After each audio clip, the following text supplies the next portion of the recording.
जी, अस्सलाम वालेकुम एवरीवन। अच्छा जी, आज जिस भी टॉपिक पे मैंने वीडियो बनानी है ना, वो बहुत ही बेसिक और कॉमन क्वेश्चन है, बहुत ज़्यादा स्टूडेंट्स की तरफ से आता है कि जी हमने कोरिया आना है, हमने कौन-कौन से डॉक्यूमेंट अपोस्टल करवाने हैं। कुछ स्टूडेंट तो ऐसे भी मिलते हैं जो अपने मतलब कि एफआरसी और अपनी ईच एंड एवरीथिंग वो अपोस्टल करवा के बैठे होते हैं। जब भी आपने अपोस्टल करवाने का मकसद क्या है कि जब भी आपने अपोस्टल करवाने हैं तो ये फिर आपको कोरियन एम्बेसी से टेस्ट करवाने की ज़रूरत नहीं है। अब वैसे भी अपोस्टल जब का होना शुरू हुआ है तब की कोरियन एम्बेसी ने टेस्टेशन करना बंद कर दी है। फर्स्ट ऑफ ऑल ये क्लियर करना चाहूँगा। उसके बाद आपने सिर्फ़ और सिर्फ़ अपने एजुकेशनल डॉक्यूमेंट अपोस्टल करवाने हैं। अगर तो आप मास बैचलर्स के लिए आ रहे हैं, फिर आपने इंटर और मैट्रिक का सर्टिफिकेट अपोस्टल करवाना है with 1 colour copy.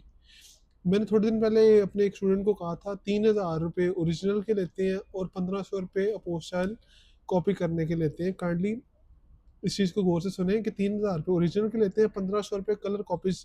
For example आपके पास एक ओरिजिनल मैट्रिक की डिग्री है, उसी तरह की आपने फ्रंट और बैक से एक अनदर पेज पे कलर कॉपी करवा लेनी है। आपने कोशिश करना है कि वो 2 हों आपके पास। आपने वो दोनों आईबीसीसी और फिर मोफा से अपोस्टल करवानी है। इसी तरह इंटर की भी एक ओरिजिनल और एक कलर कॉपी आईबीसीसी, मोफा से अपोस्टल करवानी है। फिर उसके बाद आपने अगर आपने मास्टर्स के लिए आना है फिर आपको अच्छा, अगर आपने बैचलर्स के लिए आना है फिर आपने इंटर और मैट्रिक की करवानी है। आईबीसीसी और पोस्टल। फिर अगर आपने मास्टर्स के लिए आना है ना, फिर आपको इंटर और मैट्रिक की करवाने की ज़रूरत नहीं है। फिर जस्ट आपने बैचलर्स की डिग्री एंड ट्रांसक्रिप्ट उसको पहले एचईसी से अटेस्टेड करवाना है और फिर उसे मोफा से पोस्टल करवाना है। बैचलर की ट्रांसक्रिप्ट का एक कलर कॉपी और एक ओरिजिनल, ये दोनों आपने पहले एचईसी से अटेस्टेड करवानी है, फिर उसके बाद उनको अपोस्टल करवाना है। मतलब कलर कॉपी अपोस्टल करवाने का मकसद ये है कि कल को जब आपने कोरिया अपने ई वीज़ाज़ के लिए या आपने वैसे पाकिस्तान में अपने डॉक्यूमेंट्स जमा करवाते हैं, कल को अगर आप कोरिया में ई वीज़ा के लिए अपने डॉक्यूमेंट्स भेजते हैं, तब आपकी ओरिजिनल डिग्रीज़ जो हैं वो आपके पास सेफ रहेंगी। आप जस्ट वो अपोस्टल कॉपीज़ भेजेंगे, उनके ऊपर आपका apostle as a original consider होके आपका काम चल जाएगा। अगर आपके पास अपोस्टल कॉपीज़ नहीं होंगी, कलर कॉपीज़, तो फिर आपको अपनी ओरिजिनल डिग्रीज़ भेजनी पड़ेंगी। और वो एक काइंड ऑफ रिस्क भी होता है, फिर आपकी यूनिवर्सिटी डिग्री होल्ड कर लेती है अंटिल योर ग्रेजुएशन, फिर वो ग्रेजुएशन के बाद आती है। मेन यही पर्पज़ होता है और इसके अलावा पोस्टल करवाने का एक और पर्पज़ हो सकता है कि आप at the same time multiple universities में अगर अप्लाई करना चाह रहे हैं, तो फिर आपके पास ऑप्शन हो कि कम से कम आपके पास पोस्टल 2 से 3 कॉपीज़ हों, ताकि आपके पास अपॉर्च्युनिटीज़ ज़्यादा हों।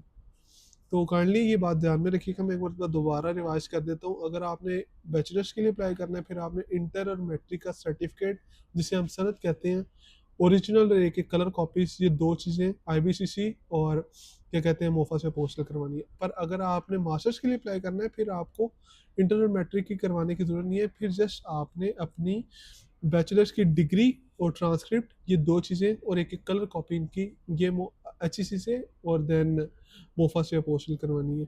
बस एजुकेशनल डॉक्यूमेंट्स करवाने हैं, आईएलटीएस वगैरह और क्या कहते हैं एफआरसी फॉर्म या और कोई पुलिस क्लियरेंस सर्टिफिकेट, ये कोई चीज़ करवाने की ज़रूरत नहीं है। बस अपने एजुकेशनल डॉक्यूमेंट करवाने हैं, वो भी just your latest educational documents. अगर आपने मास्टर्स के लिए अप्लाई करना है, फिर बैचलर के वाले करवाने हैं। अगर आपने ये बैचलर के लिए अप्लाई करना है, फिर इंटर वाले कराने हैं, इंटर और मैट्रिक के कराने हैं। बहुत-बहुत शुक्रिया वीडियो देखने का। अपना और अपने घरवालों का ध्यान रखिएगा। मुझे ये ज़रूरी समझा था कि इस टॉपिक पे वीडियो लाज़मी बननी चाहिए, तो इसलिए मैंने बना दी। उम्मीद करता हूँ आपको अच्छी लगी होगी और थोड़ी बहुत इन्फॉर्मेशन भी होगी इसमें आपके लिए। अपना और अपने घरवालों का ध्यान रखिएगा। अल्लाह हाफ़िज़।